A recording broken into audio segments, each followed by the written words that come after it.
Okay, so we're here to talk about the ESRB today and things that parents should know about it. And I'm here today with my bestest friend here, Edge. Hello. Okay, so we're going to be talking. We're noticing that there's a lot of drama with a lot of little kids that are on games that they shouldn't be on because they have no right to be there and they're rated for much older kids. So we're noticing a trend where parents are too tired every single day. They work 40 hours a week or more. And what's happening is they have no time to babysit their children, so they buy them computers and video games, and that is their family's new butler or nanny. So basically, there's an issue. Um, because you're not able to watch your kids all the time, we're going to teach you some tools and show you how you can actually watch them and some very good tips to help you with your family so that this is not happening and you're not overly exposing your child to something that could cause you drama or have the police knocking at your door and looking into your family as to what is going on and what your children are doing online. A lot of things you can do. I don't want to get too technical, but some things you can do is you can also even block. Like, let's say you don't want your kids to play, for an example, give me a game, League of Legends. You don't want them to play League of Legends, and they're going to install that from LeagueOfLegends.com. So you can go to your router, you can block that website. They'll never be able to download it again. It'll be done. Okay, so you could do that through your router. You can call your ISP. They might even give you software. Some of them still do that kind of thing with parental controls that you can set up very easy. You could probably call an 800 number, get it all fixed up, and they'll tell you what to do. Sometimes your online internet virus protection agency, if it's not those little free cheapy ones, but you actually have a legitimate company that you pay money to every year for service. A lot of them will have an 800 number you can call, and some features could have features for parental controls. Okay, you could call your cell phone company, and you can ask them for. I know Verizon does it, the family pack. It's like $4.99 a month, and you can enable parental controls on that. So you can go with a prepaid company like Kajit, and they have tons of parental controls and let the parents do the whole 9 yards and control everything. It's a cell phone company just for children. So there's a lot of stuff that you can do to protect your children when you don't want them being exposed to other people. Now, keep in mind that there are no laws in the internet. Sorry, but I have to tell you that. Nobody owns space and nobody owns the internet. For that reason, we rely on resources and ratings such as ESRB. What is ESRB? The E stands for entertainment, S stands for software, the R stands for rating, and the B stands for board. Reading the following: Entertainment Software Rating Board. This is ESRB, and what that acronym in particularly stands for. Another thing about ESRB, you can go out on the web and go and give them a visit. They have a search bar on the top. You can search for names of games or anything like that, and you can search to see if that content is appropriate for your child. Next thing I want to say is that these are guidelines. They're not the law, okay? You can make your own ESRB rating. The way to do that is, well, let's see, my child is socially inept and they're 14 years old. But this game says that all he has to be is 14 years old to play it. Wrong. If you feel that your 14-year-old is too immature to play that game, wait a few more years and create your own ESRB rating that will work. Basically, your own guideline that will work in your home to monitor your children. A lot of people, it might be against their religion or something to play a particular video games. I know people that, they don't even trick or treat because they think that their children's getting free candy from neighborhoods or whatever might either A, poison them, or B, they're the work of the devil, and they're, really fanatic people. So it depends on what you're allowed to do and what you're not allowed to do, what you believe in, what the structure is in your home, and things like that. Keep in mind, these are only guidelines. They're not laws. They're not written in stone, and you can adjust them any way you want to help, keep your child safe. So the first website we are going to go is where it says Resource for Parents with ESRB. It's esrb.org/about/parents_tips.jsp. Basically, what this tells you here, helpful tips for parenting. It tells you, number one, check the rating. Number two, check the game reviews. Very important. Check the game reviews. There are a lot of games that have came out. You even see it on Steam. For example, Payday 2 is a big offender of that, where the community is not very nice on that particular game. And the first thing people complain about, if the community is bad, the community itself will stand up and tell you that the community is bad, to only play with a hand selected full of friends. So these are things to always do. Set parental controls. ESRB rating has another website I'll get to in a bit that teaches you where your parental controls can be at or the settings of particular things to help you in case if you do not know about that stuff, but you are interested in keeping your children safe. Be vigilant and monitor. Just as parents pay attention to the people their children interact with in the real world, some vigilance is required when their children play or interact online. What this means, I won't keep you very long, but what it basically means is be careful, okay? Speak up. In addition to blocking a player who behaves inappropriately in a matter, you can also notify the game's publisher online service about the offender. False. That is a guideline. Some games will do that, but I will tell you what's not true. This is not entirely true. And the reason it's not entirely true is a company like eBay is not going to leave their corporate offices, okay, to go down to track the guy that's trying to triangulate the location of your child online and bullying them. They don't care. They're not going to shut down a game that they have published because you have a problem with one person and your child is mixed up in the middle of it. They don't care. The other thing to know is that if their label on their video game says, okay, interact element, and it tells you what the interaction element is, that does not mean that you can sue them either, because they are telling you with the interaction element on the label what your child may or may not be exposed to. So there isn't anything you can do. Ultimately, you're the one that has control of your kid. I hope that you do, and that it's not the other way around. So you need to be careful about that. You can make complaints about the offender, but again, a lot of these big, large, money-making companies or publishers that didn't make the game, but they bought the game and published it and invested into it, aren't going to care that your child's feelings are hurt in the middle of Egypt or in the middle of America in the ghetto or whatever. They just don't care. All right, so here we go. Be involved. Parental involvement is the best tool for parents in managing and monitoring safety online stuff. Okay, so stay involved. Keep your computer or game system in a common area so you can keep an eye and hear the interaction that your kids are having and who they're playing with. Look out for mods. Here's why. What is a mod? A folder, something called a mod. A lot of games have mods that your kids can download. This is why the ESRB is telling you look out for mods. Certain mods is basically a hack or an alteration to the script, okay, for the particular game. They will go and they install it, and now the game is behaving in a way that it is not intended to, nor are mods ever backed up by gaming developers, nor do they assume 100% responsibility. Even if they give you a tool to install a mod very quickly, like people that support modders, such as the game Minecraft, it does not mean that the ESRB rating has a rating for that mod that your child is installing into the game, in the game files, to make the game alter its gameplay in some sort of way. So keep an eye for that. They are not covered by ESRB. Another thing it says right here, look out for mods. Some games offer players the ability to modify their content, sometimes in ways that are not consistent with ESRB rating. These changes made by using a special cheat or device, free downloadable program called a mod. Keep an eye for that. Again, I can't say it enough. There are mods that can make the game appear that everybody's naked or whatever, and then your child is looking at 50 penises on the internet or whatever. So just be careful when it comes to that stuff. Set limits. What is setting a limit? Set and discuss limits on what your children do, such as playing online, how long they're allowed to play, and things like that of that nature. Okay, so you have the right as a parent to set a limit unless if your child is in control of you, in which case, then I feel very bad for you.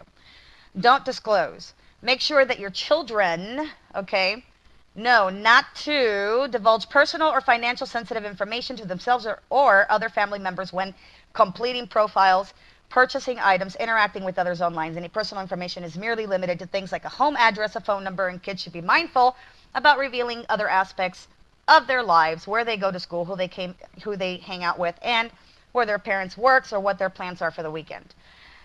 Beware of cyber bullies. Oh my God, I can't tell you enough about that.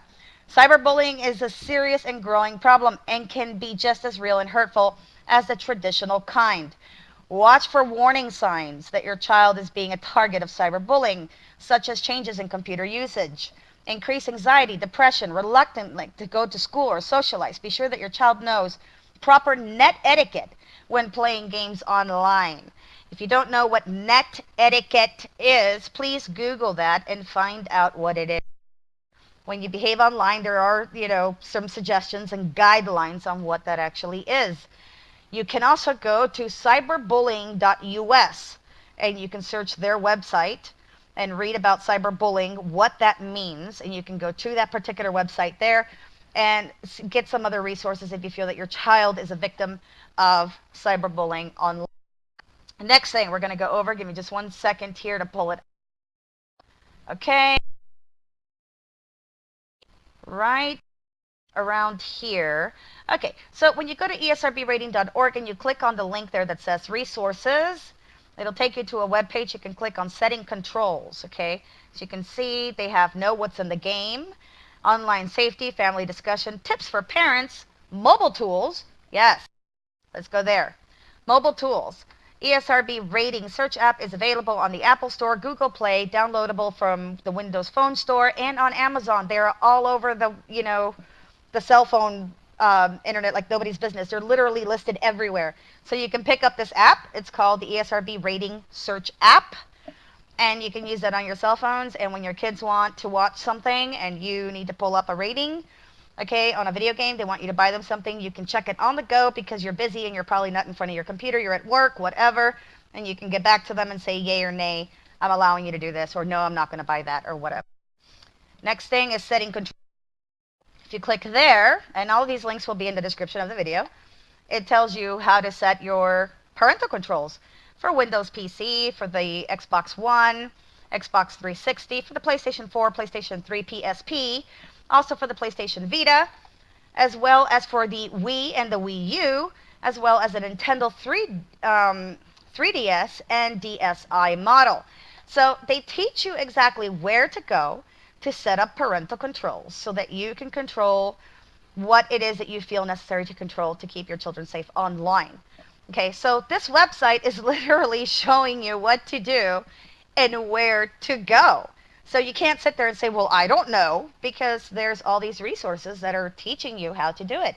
So at this point, if you're sitting there saying, I don't know, you are lazy and you need to look over your parenting techniques and stop ignoring ESRB ratings because they really are there for a reason and they're important, and FCC does praise them quite a bit. So these are some of the things that you want to look into. So the other thing here is if you click on news, they have an entire archive, okay, telling you all kinds of different things, all their publications, all their, all the stuff is there. You can even get it on PDF file about ESRB, the rating process, how exactly that works, the facts and figures, the consumer education, and some other stuff there. So we're going to go ahead, we're going to click on rating process, and we're going to teach you something you may not know. Okay, ESRB rating process, and it goes through and it tells you about boxed or packaged video games, the ESRB raters, and how they evaluate all of the content, yada, yada, yada. But what's important here to go through, what's really, really important that a lot of people do not really know is exactly what the rating is. Some of the ratings may have a weird symbol that you've never seen before or may have an actual element thrown into it that makes it weird. Okay. So, when you look at ESRB ratings and you see something that says early childhood, EC, okay, you know that, E is rated for everyone, but what the hell is EC, early childhood, okay? There's the E, rated E for everyone. There's the everyone plus 10. There's the teen, which teen is for 13 years and up. I'm sorry, parents, preteen does not cover that description. M for mature says ages 17 and up, not 13. They have to be almost literally an adult to play that. It doesn't say your 13-year-old can go on there. Sorry. Adults only. That's age 18 and up in America. I don't know about what other places you're at if you guys consider them adults when they're 2, but we certainly don't. Rating pending means don't buy the game because they still don't have an ESRB rating. Period. So, don't buy the game. Wait till it has a rating if you're not sure, because otherwise you're just going on the word of your child. And, does your 15-year-old really know the gaming companies that well? Are they really familiar with a lot of different game developers? And do they know how marketing works and all this other kind of stuff? Most likely, chances are they don't. So, this is, not a bad thing to follow as a guideline to help you with your parenting and with the online cyberbullying and dangers and stuff of the internet. Now, what is a content descriptor? A content descriptor, and they give you a list of them, basically means how they ended up rating this and why. So it'll tell you why. For example, if it says alcohol reference, it means that reference to and or images of alcoholic beverages. If they tell you that it's, let's say here, drug reference, and you see the words drug reference on the label, then that will mean that it refers to and or images of illegal drugs. Okay? If it says intense violence, and there's a long list of these, please go through them at your own time. I'll just go through a few. Graphics and realistic-looking depictions of physical conflict may involve extreme or realistic blood, gore, weapons, and depictions of human injury and death. Okay? Mature humor is what they call adult humor, including sexual references. So if you don't want people making jokes about their hoo-haws or their pee-pees, then this is the kind of stuff that you need to, be aware that if it says mature humor, your kid, your 5-year-old, that you just threw on there with their own personal online butler, this is exactly what they're going to see if you see that on there. So a description, a content descriptor, basically is why it has the rating that it has. And the rating, those little letters and stuff you see, that its proper name is called a rating category. Okay? So ESRB will rate it, they'll give it a rating category, and they'll attach a content descriptor. Okay? So now you know what both of those things are. Now, what a lot of parents do not know what it is interactive elements. Okay? And this is again from the esrbrating.org on their website. You can click there and go to the ratings guide, and it will pull you up exactly what I'm reading. Interactive elements. Shares info. Indicates that personal information provided by the user, such as an email address, phone number, credit card information, is shared with third parties. Who's third party? Who is third party? Third party means the person other than who you just invested money for that game has access to these things, and they will share your location and your personal information. It means your privacy is gone, basically, and they'll do whatever they want to with it. Here's another thing. Shares location. The ability to display the user's location to other users of the app. Okay? Here's a big one, and this is the number one that gets ignored by parents every single day. And this is called users interact. Okay? It says users interact indicates possible exposure to unfiltered, uncensored, user-generated content, including user-to-user communications, media sharing via social media and networks. This doesn't mean that your kid can just log on to Failbook or Fakebook, Facebook, okay? It doesn't mean that they may have a login option. That's not what this means. Pay attention and open your ears. This means, okay, that this game can also have their own social media. It means that ESRB is not rating the people that they come in contact to. That they are not responsible, it is not rated, it's uncensored, anything goes, anything could fly out of these people's mouth, and your kid is listening to it. That's what this means, okay? This means unfiltered, uncensored, user-generated content, such as a chat box, a profile wall, like just very similar to Failbook, okay? Including user-to-user communications, media, sharing social media, and networks. So not just the networks. We're talking about anything with social media. We're talking about people you don't care for or trust all over your little tiny baby. Okay? So these are things that you need to realize. User interact. What is an interactive element? I just told you, and I gave you examples, and there's different ones, and it's on their website. Online interactions. Listen to this. Not rated by ESRB. Warns those who intend to play the game online about possible exposure to chat, text, audio, video, or other types of user-generated content, for example, maps, skins, okay, that have not been considered in the ESRB rating assignment. There's another one. Music and downloads not rated by ESRB warns that songs downloaded from add-ons such as music-based games have not been rated for that content, okay, and have not been considered for ESRB rating. Here's another one. Note, the shares info, shares location, and users interact notices are assigned to digitally delivered games and apps, whereas online or music notices typically apply to online-enabled boxed video games. Pay attention. They're telling you what this is. They're putting it on the box labels. Don't hand this type of game to your 5-year-old. The website even goes through and teaches you where parental controls are at. You can Google it. You can YouTube it. There are tons and tons of resources out there for you guys to be able to keep track of your little brats. They don't have to be unsupervised, unmonitored. You can't sit there and say you don't know. How can you not know? There's a million resources online. How's it possible that you can't freaking know? Okay, that's stupid and lazy to me. So we've talked about rating categories. We've talked about content descriptors. We've talked about interactive elements. We've talked about parental resources. We've talked about online parental controls and several other things, okay? You should have the tools and the knowledge to know enough by now. We've told you where to get the app for ESRB, okay, where it was located at, how you could get it, and that it is called the ESRB Rating Search app. You have more than enough information here to know of what is going on. They are putting it on the game boxes. But what I'm finding is too many 5, 7, and 11-year-olds online playing games that are for 17 years and up, at least 13. There's a problem here. And this is way too many of them.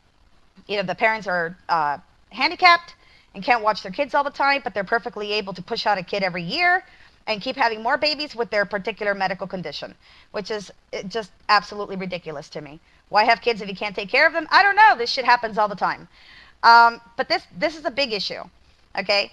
So people that are unable to take care of their children or simply work too hard and don't have the time to do it, and they keep buying their kids games that their children shouldn't be playing on. Another thing to know is even if the internet teaches you where the parental controls are, your kid behind your back can go into the game settings, re-enable online access, and they can do as they want without you even knowing. You're like, well, I took it off 3 months ago, but next thing you know, the police is at your door, your kid's done something, and now there's a problem. So be very careful when it comes to this. Your children are not replaceable. Even if you have baby number 2, 3, and 4, it's not going to replace baby number 1. That's in a lot of trouble. Be very careful. Remember that just because your child is mature and you buy them a game that is too mature for them, okay, but you insist that your child is perfect and that they're very mature and responsible. You're one of these blind parents that covers the sun with a finger. Oh no, not my child. Okay, well, if you're blind, let me explain something to you, to the blind people. Okay, your children need parents for a reason. And either you stand up and become a parent and put them in softball or basketball or football or, frickin' footy ball, or put them in, I don't know, croquet or something, or, take them to the park, take them to the beach, take them to the mall, form an alliance, a network of parents to pick up, drop off kids all the time. Do this kind of thing. Keep your children exhausted and busy.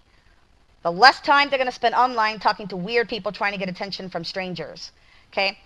Even though your child is mature, somebody over the course of several months can try to triangulate the location of your child. Just because your child is mature, it doesn't make every pedophile on the internet go away. It doesn't. And your kid can't tell the difference between another kid and a pedophile online because they are good at what they do, and that's why they're pedophiles. They can triangulate these kind of things out of your children over the course of months. Maybe they're not going to be suspicious right off the bat, but this can happen. And it will be your fault if something happens to your child. Your fault entirely, because you're letting it happen. Nobody else's fault but yours, and your child is a victim of you. So please, do not let this happen to you. I've seen this happen for way too long. I've seen people, adults, that are just tired of working several hours a day. And they come home, they want to relax. The gaming is a hobby. I got news flash for you. And they get on their particular video game. They want to relax for an hour. And all of a sudden, they're being attacked by other people's children. They're running amok, okay? And they're causing problems between adults and other people. And they're making their online gaming experience miserable.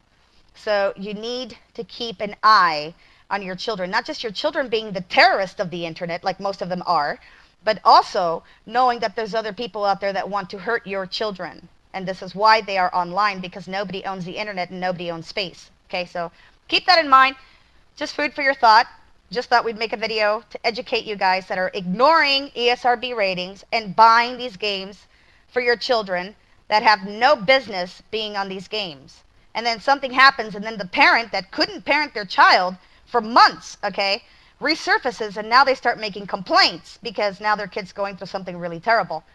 At the end of the day, it's your fault. Anything your child goes through online, it is 100% the parent's responsibility because you allowed them to be online. Nothing wrong with being online, doing research papers, getting material, science projects. Nothing wrong with being online. It's how you use the internet that there could be something wrong. And children are children and need parental guidance. And that's all I'm going to say. I hope you guys have found it helpful. I hope that you will go and get the app. I hope that you guys will go and try to figure out how to use your parental controls. Like they suggested, put your kid's computer in the middle of the living room if you have to. Just so that you're always watching. You're always around them. You're hearing what they're talking, who they're talking to. Put in a program on their computer or something and takes a picture or whatever every so many minutes. Revise it once a week. See what's being said. They don't have to know it's on there, but just, have something going on. Be always watching them. You never know. Can even set it up so, their internet connection is just going to shut off on that particular IP address and after a certain hour so they can't get on in the middle of the night. There's just so many things that you can do to protect your kids online. I would really like to see more parents involved in taking care of their children as opposed to using the internet as a butler. And that's it. Yep, there's plenty of tools for parents to use, and in this day and age, it's kind of like it's a shame to not use them, given all of this stuff, and now you have more information. And I hope that the information here is useful and valuable to you, and that you do use it. And for the parents who already do, then good for you. You're kind of paving the way for a better experience for everyone, really. And I hope you enjoyed the video, and thank you for watching. We both appreciate it. And I guess take care. Goodbye.